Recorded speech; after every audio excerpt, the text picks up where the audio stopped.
Welcome to World Events Rewind. We will look at global headlines and bring you behind-the-scenes commentary on what's really happening.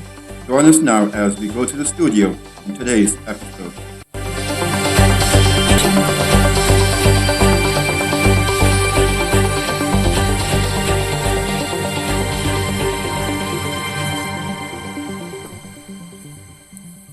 Welcome back to World Events Rewind.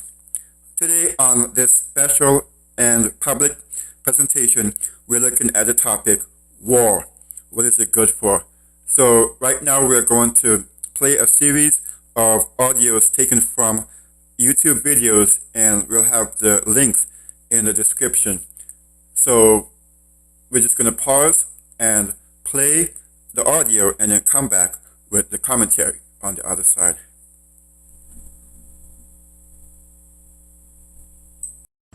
About 10 days after 9/11, I went through the Pentagon and I saw Secretary Rumsfeld and Deputy Secretary Wolfowitz. I went downstairs just to say hello to some of the people on the Joint Staff who used to work for me, and one of the generals called me and he said, "Sir, you got to come in. You got to come in and talk to me a second." I said, "Well, you're too busy." He said, "No."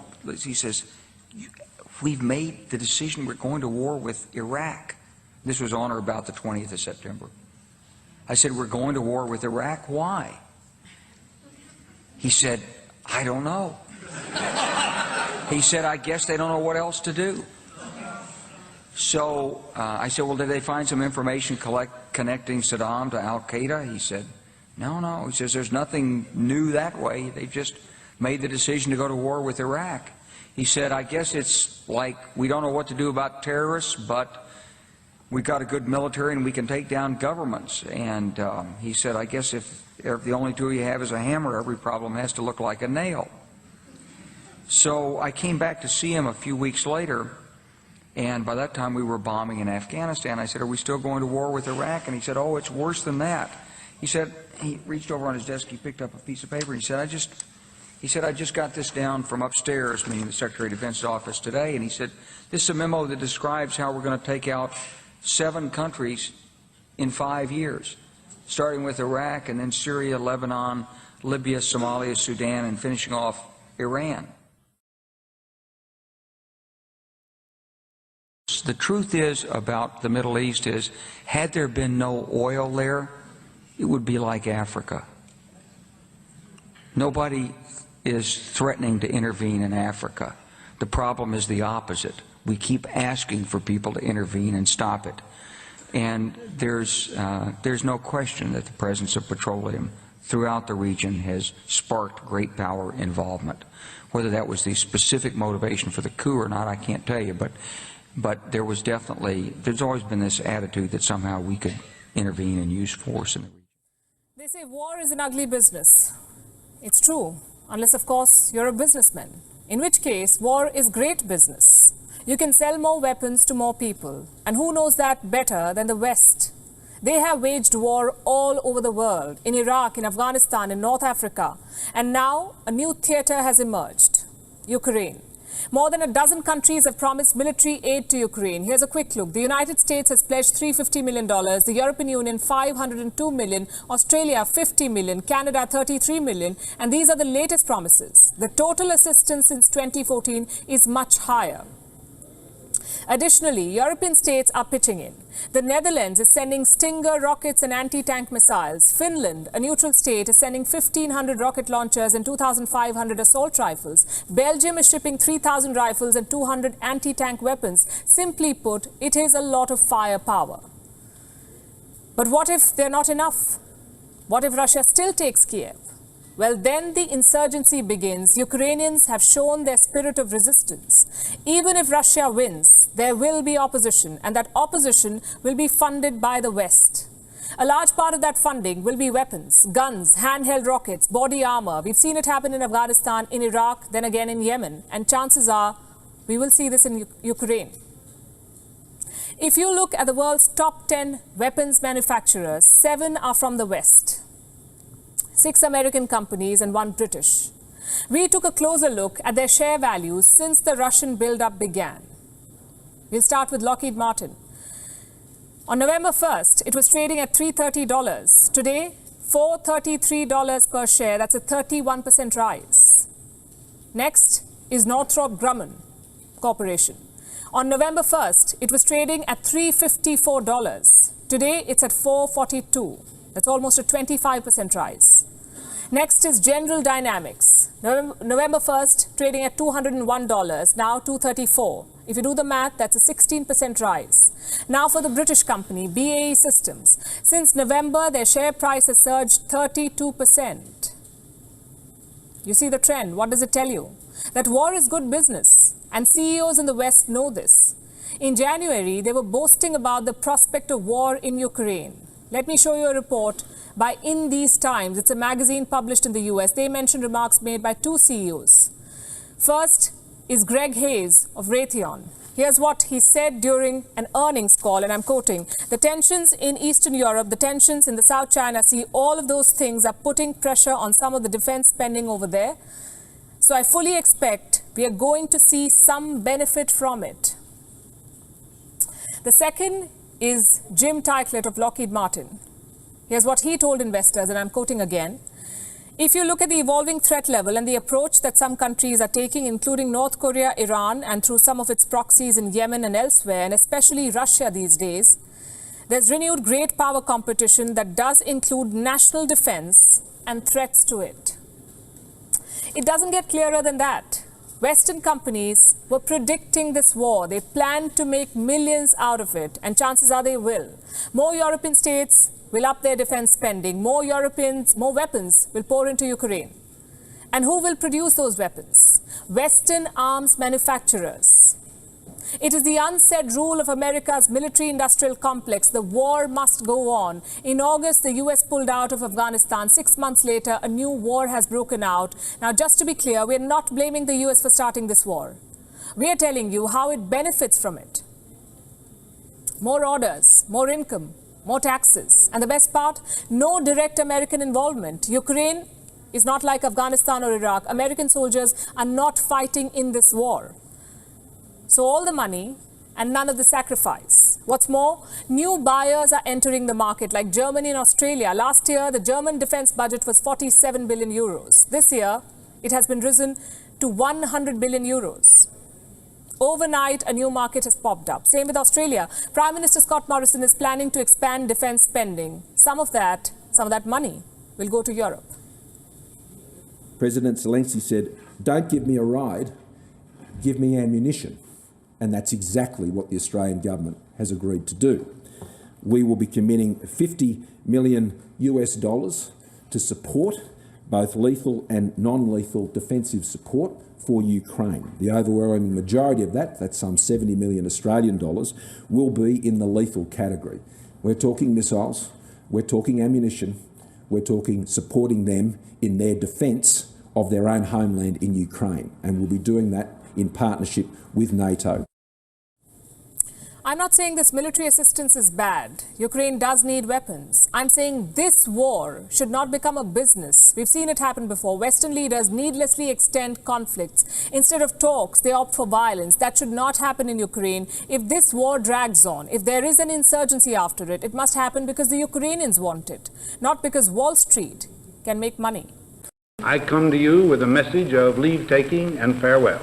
This speech did not get very much attention. When a new president is coming to power, as John Kennedy was, the spotlight was not on Dwight Eisenhower. We have been compelled to create a permanent armaments industry of vast proportions. There was a feeling at the time that this must have been written by some speechwriter who just sneaked into the speech. In the councils of government, we must guard against the acquisition of unwarranted influence, whether sought or unsought, by the military-industrial complex. 3 months ago, we got contacted by a family up in Minnesota saying that we have documents from Malcolm Moose. He was responsible in part for drafting the military-industrial complex speech. These new papers give us written evidence that this was not just some caprice of Eisenhower's or something by some speechwriter. You see the evolution of his speech from May 1959 to 1961. And he wanted to give this speech for a long time, 2 years.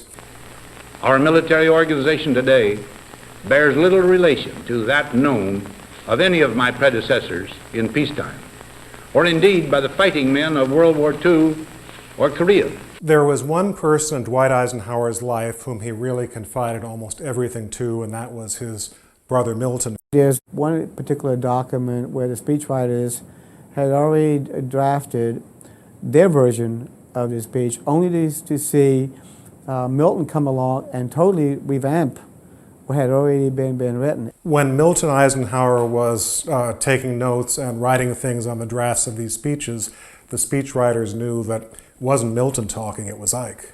The potential for the disastrous rise of misplaced power exists and will persist.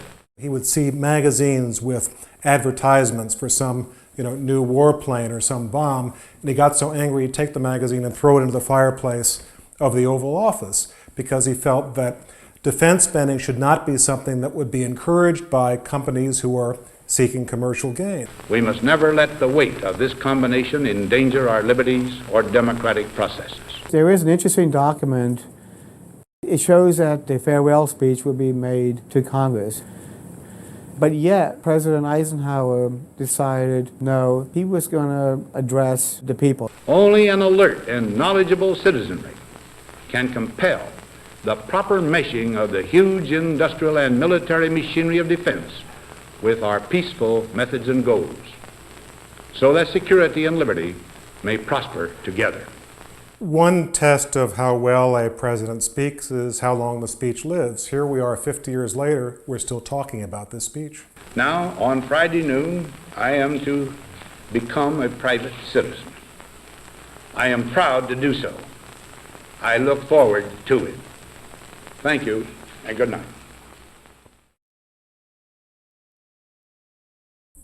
Sometimes you just want to be able to say a lot when it comes to certain things, right? But you've heard it here yourself, and so I don't think that much commentary needs to be made. However, let me just highlight a few points. The war in Iraq, 2003, as you heard, orchestrated just because, again, we're dealing with war. What is it good for? And as you heard in the second piece, it's big business. And you heard the former president, Eisenhower, talk about the military-industrial complex. And in fact, here in 2023, we're still seeing a war that's raging between Russia and Ukraine, despite the fact that no one really knows what it's about. There's no end game, there's no purpose. All it's doing is making business. It's creating jobs, it's creating industry, it's creating a new economy.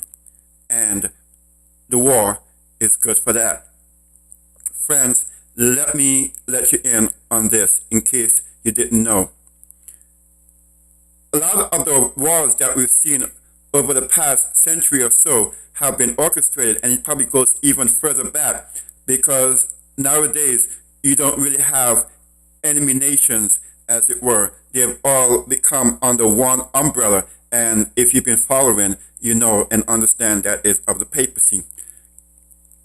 As we go forward in this world's history, a lot of these things are going to become clearer and clearer to the wise. The Bible says in Daniel 12 that the wise will understand. And friends, these things are not being said to alarm you, to scare you, but just to let you know that what you're seeing in the mainstream is not what it really is.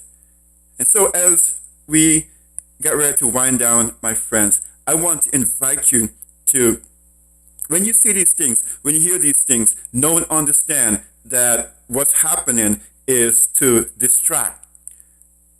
Know and understand that it's to distract. There are a lot of things that's taking place in our world that are distraction actions. I'm going to be sharing about what took place early on in 2023 in the United States Congress and that distraction action and others in upcoming podcasts. And in order for you to hear these things, you need to subscribe. It's $5 a month, and if that's a little bit too steep, just give whatever you can in the support on the sign-up page, and you'll have access I want you to have the information. It is very important that this goes out. But again, these things cannot be shared in a public format, in a public forum, because, again, you know that they'll be taken down. And so I want to pause and invite you to please click on the link and sign up to receive regular updates here on World Events Rewind. Again, in the upcoming days and weeks, we'll be looking at what took place in the recent Congress. We'll see what's going on still with the COVID crisis and so much more. So go ahead and sign up. $5 a month. You could do $60 a year and get so much. Information is in the description. Thank you for joining us today on this public presentation of World Events Rewind. Please sign up. It will do you a world of good, I promise. Thank you for joining us today for our World Events Rewind. Join us next time as we bring you more behind-the-scenes commentary on what the news will tell you. This has been a presentation of The Antidote to Deception.